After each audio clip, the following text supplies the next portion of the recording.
Hi everyone, Brian Valerio, VP in the Proxy Solicitation Group at Alliance Advisors. Today I'm here to talk about the most groundbreaking development in the proxy season, and that was ExxonMobil, one of the largest corporations in the world, losing 3 board seats in a proxy fight with engine number 1, giving the dissident control of a quarter of Exxon's board of directors. Engine number 1 was launched in December with approximately $250 million in assets and owned a very small percentage of Exxon's outstanding shares. They owned about 0.02% of Exxon's outstanding shares.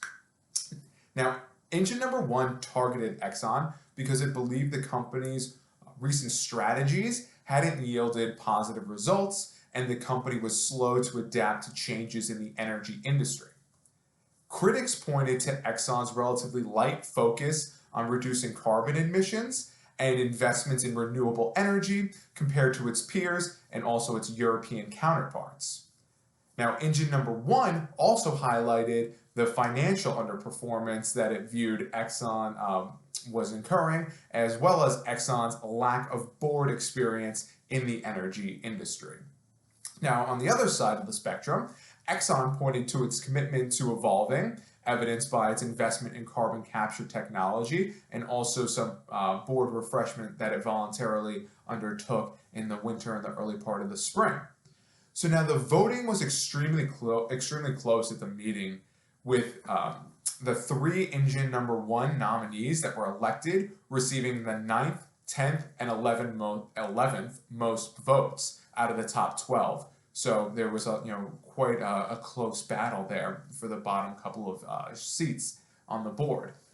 Now, both ISS and Glass Lewis supported multiple dissident nominees. ISS recommended shareholders vote for 3 dissident nominees, and Glass Lewis recommended that shareholders vote for 2 dissident nominees. Now, ISS noted that this was the first proxy fight that really, at a large U.S. company, where the dissidents' argument focused on energy transition. However, ISS also, revealed in its analysis that engine number 1's core argument really boiled down to operational performance, which is not that new or different from what we have seen in the past. Something that is kind of that we have seen is BlackRock, Vanguard, and State Street all supported multiple dissident nominees. Now, the results from the Exxon and engine number 1 proxy fight, they reinforce a couple of important things.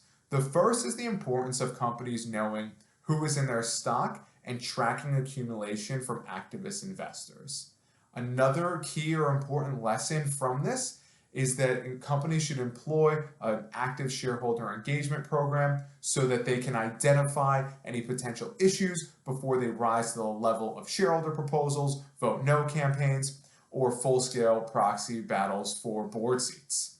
And part of those engagement efforts should focus on material, environmental, and social issues so that companies can help determine whether their strategies align with continually evolving shareholder expectations for companies in this area.